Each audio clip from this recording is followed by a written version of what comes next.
অসম চিকিৎসা মহাবিদ্যালয়ৰ এম্বুলেন্স চালকৰ গুণ্ডাগিৰি ৰোগীৰ অভিভাৱকক প্ৰচণ্ড চৰ মৰাৰ অভিযোগ উত্থাপন হৈছে AMCHৰ এম্বুলেন্স চালকৰ বিৰুদ্ধে। অসম চিকিৎসা মহাবিদ্যালয়ৰ ৰেডিঅ'লজি বিভাগৰ সন্মুখত হৈছে ঘটনাটি।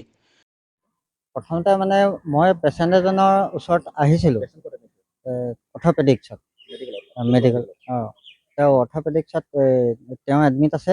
তো তেওঁ মানে চাবৰ কাৰণে ৰাতিপুৱা সময়ত আহিবলৈ কোনো মানুহ নাছিলে। মোক তেওঁ ঘৰৰ মানুহে মানে মোক ক'লে যে কি গৈ পেলাই তেওঁক অকণমান চাই দিয়কগৈ, হয়তো এক্সৰে কৰিবলৈ যাব লগা হ'ব পাৰে, আপুনি অকণমান ৰৈ দিয়কগৈ বুলি ক'লে। তো মই আহিলোঁ। 8টা বজালৈকে তেওঁলোকৰ ঘৰৰ মানুহ আহি পোৱা নাছিলে। সেইটো কাৰণে মই বোলো হ'ব, মই আছোঁ যেতিয়া কাৰোবাক কৈ পেলাই এম্বুলেঞ্চত নি পেলাই মই এক্সৰেটো কৰাই আনিম, সেই বুলি গ'লোঁ। নমাই আনিলোঁ ঠিকেই। ইয়াত ট্ৰলি চলি মই যেনে তেনে মানুহজন এম্বুলেঞ্চত উঠালোঁ, উঠাই পেলাই এক্সৰে ৰুমত লৈ গ'লোঁ। এক্সৰে ৰুমত নিয়াৰ পিছত তাত নমোৱা সময়ত মইতো কেতিয়াও এইবিলাক কাম কৰি পেলাই নাই পোৱা, গতিকে মোৰ অকণমান খেলি মেলি স্বাভাৱিকতা লাগে, জ্ঞানী মানুহ এজনৰো লাগে। মই বাৰু মোৰ নিজক মূৰ্খ বুলিয়ে কৈছোঁ, কিন্তু তেওঁ মোক বেয়া শব্দ এটা ব্যৱহাৰ কৰি পেলাই কৈছে, সেইখন নাই দেখা নেকি, বেয়া শব্দ কৈছিলে। মই সেইটো কাৰণে একো নক'লোঁ। মই তেওঁৰ ফালে মানে খঙেৰে চোৱা নিচিনাকৈ চালোঁ। কোনো অৰ্থ নোহোৱাকৈ বেয়া শব্দ ব্যৱহাৰ কৰি মোক কেলৈ তেনেকৈ কথা কৈছে, মানে মই সেইটো দৃষ্টিভংগীত মই তেওঁৰ ফালে চালোঁ।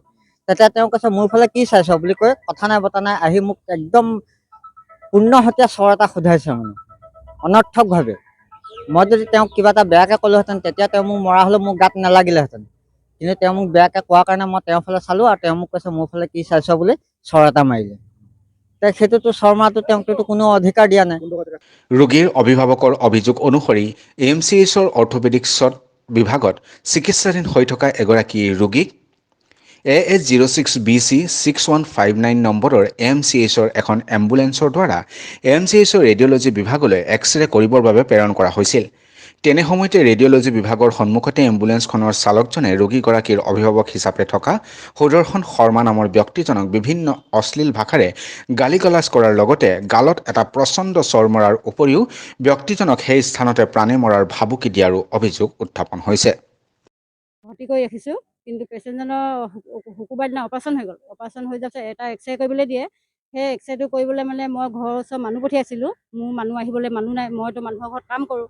সেই গতিকে মই মানুহ পঠিয়ালোঁ। মানুহ পঠিয়াই কিনে সি মোক ক'লে যে এক্সৰে কৰিবলৈ দিছে। মই বোলো তেতিয়াহ'লে লৈ যায়, কিহত দিছে, এম্বুলেঞ্চত দিছে, লৈ যায়। গ'ল, তাৰপৰা গৈ কিনে এক্সৰে ৰুম পালেগৈ ঠিকেই। তাত বোলে এখন ট্ৰলি পায় পেচেণ্টজনক উঠাবলৈ কেনে। সেই ট্ৰলিখন মানে সেই মানুহজনে কোনোদিনাখন গৈ পোৱা নাই এক্সৰে ৰুমত, ট্ৰলিখন বিচাৰি পোৱা নাছিলে। ট্ৰলিখন বিচাৰি নোপোৱাত কি ক'লে তাক, হেৰি বোলে ভক্ত চুদা বোলে, তই বোলে সেইখন ট্ৰলি দেখি পোৱা নাই নেকি বোলে, কাণৰ ট্ৰলিত বোলে এনেকুৱাকৈ কলা মলা লাগি যাগে এটা চৰ মাৰিলে। সেইটোৱে কৈছোঁ, ইমান অধিকাৰ এজন হেৰিয়ৰ এম্বুলেঞ্চৰ ড্ৰাইভাৰ হৈ ইমান অধিকাৰ ক'ত পালে মাৰিবলৈ কাৰণে। মইতো ইয়াত পেচেণ্টৰ পৰা মাৰ খাবি বা কাৰোবাৰ পৰা হেৰি কৰি বুলিতো মই পেচেণ্টৰ লগত ৰখীয়া নপঠিয়াওঁ। এতিয়া সেইটো ক'বই লাগিব, নক'লেতো উপায় নাই। এতিয়া এনেকৈ আজি আমাক কৰিছে, কাইলৈ হয়তো বেলেগ কিবা কাৰোবাকো ক'ব পাৰে। কাৰণ মই সুধিলোঁ যে আপুনি এনেকৈ হাত উঠাইছিলে, তেতিয়া কৈছে মই কেতিয়া উঠালোঁ, আপুনি কি কৰিব। তেনেকৈ মোকো দম দিছে। মোক এজনী মহিলাক যদি দম দিবলৈ পাৰিছেহি, আজি যদি বেমাৰী বেলেগ এটা যায়, এটা হয় বোলে একেবাৰে অৱস্থা নাইকিয়া এজন যায়, তাক বা কি কৰিব। সেইবিলাকতো কোনো ভৰসা নাই, মেডিকেলৰ কথা। তেনেকুৱাতো বহুত ঘটনা শুনিছোঁ, দেখিছোঁ। সেইটো কাৰণে মানে ইমান সহজে তাক এৰি দিয়া নহয়, মই সেইটোৱে ভাবোঁ। কাৰণ কেলৈ বিনা মতলবত এটা চৰ মাৰিছে। সেই চৰটো মৰাৰ লগে লগে ল'ৰাটোৱে মোক ফোন কৰিছে, কান্দি কান্দি যায়, এনেকুৱা কথা। মই বোলো তই এতিয়া একো নকবি, মই গৈ আছোঁ। মই মানুহৰ ঘৰত কাম কৰি মই এতিয়া ডেইলি মানুহ পঠিয়াওঁ, থাকিবলৈ ৰখীয়া। মই ডেইলি 200 হাজিৰা দি পঠিয়াওঁ, কাৰণ মোৰ সময় নাই।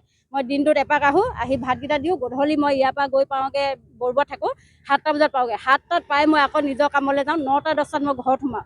মই তাৰ কাৰণে আজি ইমান কষ্ট কৰিছোঁ। মইতো ইয়াত পেচেণ্ট মই পেলাই থ'বলৈ মোৰ চখ লগা নাই, মোকতো কোনোবা আজি পইচা দি দিয়া নাই। এম্বুলেঞ্চৰ ড্ৰাইভাৰে, পেচেণ্টৰ নামটো জন চেত্ৰী।